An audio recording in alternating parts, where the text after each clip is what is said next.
Hi sewing friends, welcome to my sewing room. My name is Beth, and if you're new, welcome. It's always nice to sew with you. Someone asked me about making a denim quilt, so I took the challenge and I made a small quilt to cover a seat in my car. I took some squares, I put them together, and I'm going to share with you how I did it today. Let's get started. The first thing I did for my project was I took apart a pair of old jeans, and I just took my scissor and went along the seam, and I did not cut them all up because I already had some squares, but I needed a few more out of this pair of old pants, and these pants are pretty worn out, so I'm happy we found a way that we can use them and still get some use out of them, a new life for these old pair of pants. I took my ruler and I cut some 6-inch squares from my old pair of pants.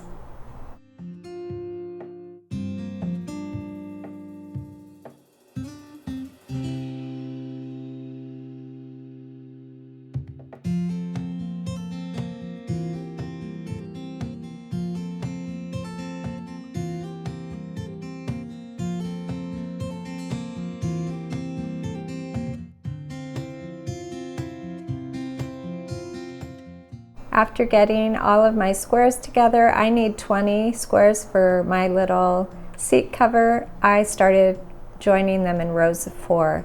And rather than use a 1/4 inch seam like we often do with quilts, I made my seam a little bigger so that later I can open the seam and it won't be quite as bulky.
So after pressing my seams open, I went to my table and started arranging my rows of squares. And rather than line up my seams and put them together, I want them to be apart from each other, maybe a couple inches over. I just kind of pushed my row over a little bit so I won't have seams together, and hopefully that will help with the bulk. I will lose some fabric on either end of the row. I just was too lazy to measure opposite squares, so some squares on each end will be shorter, and I could have measured, but it was so much easier, less thinking power to lose a couple of inches of fabric on each end of my row.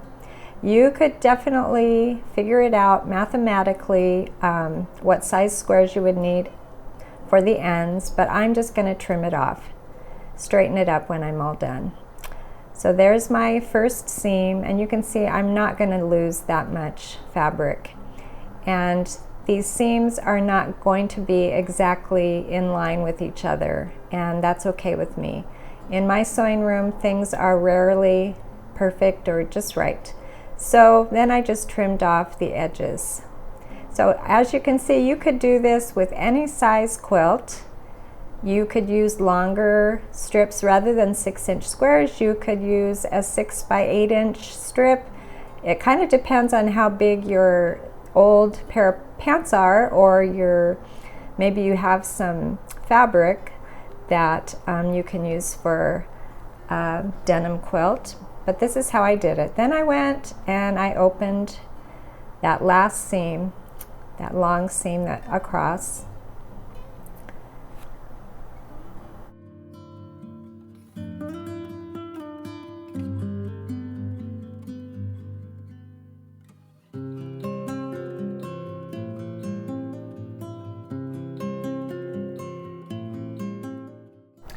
Now it's time to get a backing fabric for my little tiny quilt here, and I'm using an older piece of home decorator fabric, this plaid that's been in my stash for a long time, and I cut it bigger than I needed. And here I'm showing you that if you want, you could put right sides together, sew around, and then turn this whole thing right side out, pillowcase fashion. Or you can do like I'm going to do, and I'm going to put the wrong sides together, and I'm going to make sure all of those seams that I pressed open are lying flat, and I'm going to quilt through the denim and the backing fabric.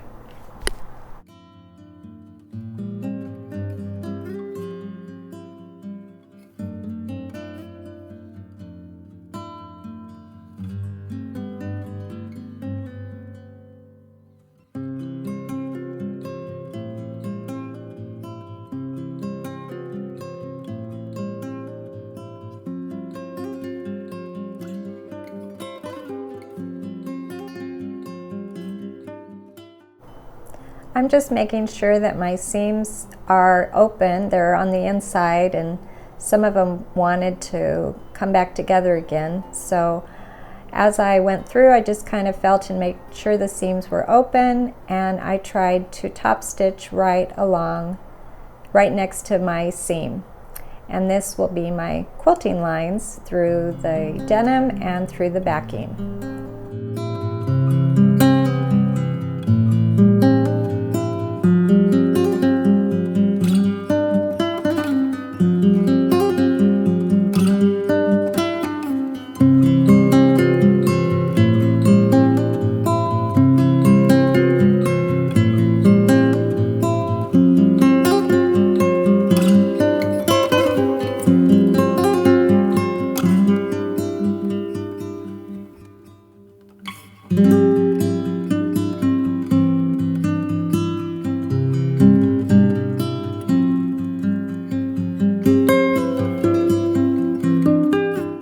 After getting everything quilted, I trimmed away the excess, and I like having a little excess in case things shift while I'm working.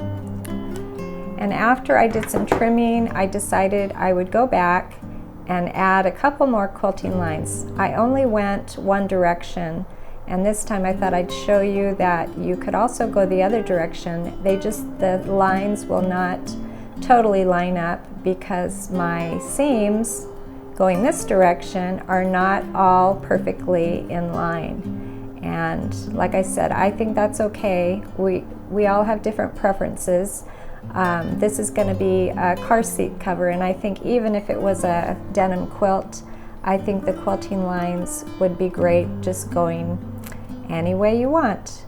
And putting them through both directions gives it maybe more of a finished look. And I'm going to keep adding my quilting lines going this other direction.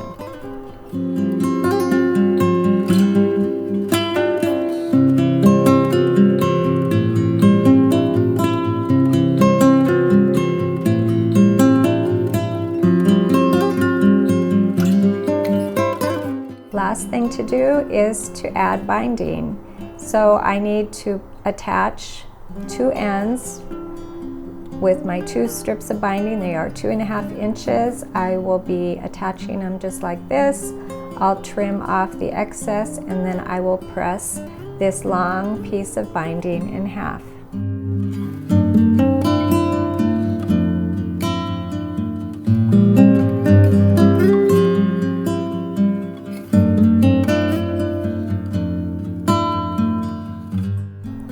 I decided to add the binding to the back of my quilt.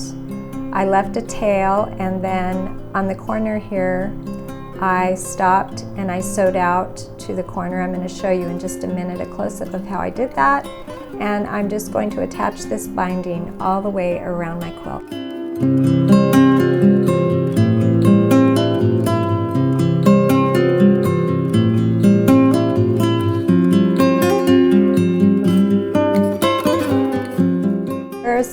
I'm going towards one corner. I stop before the end.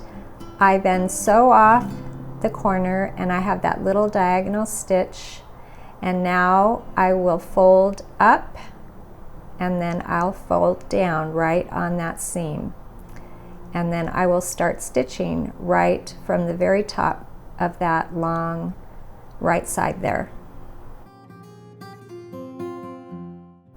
So this is a typical way that I usually put binding on a quilt. I will add it to the back just like this, and then I will roll it over to the front and top stitch all the way around. And I wanted to show you the beginning and the end here. I left a tail at the beginning on the left, and I am going to fold that down in a triangle right there.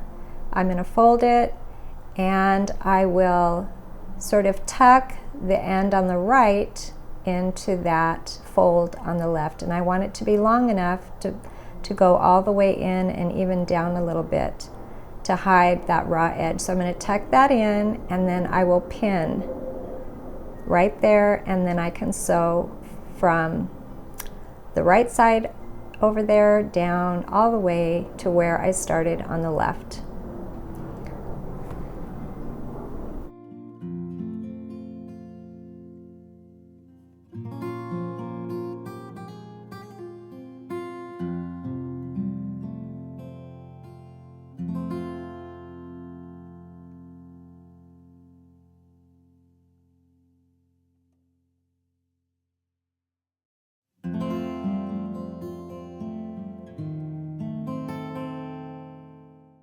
All that's left to do now is to roll over the binding, sew all the way around my quilt, and my little tiny denim quilt is ready to go, and it's going to protect my car seat in the future. So thanks for joining me today, and I'll see you next time.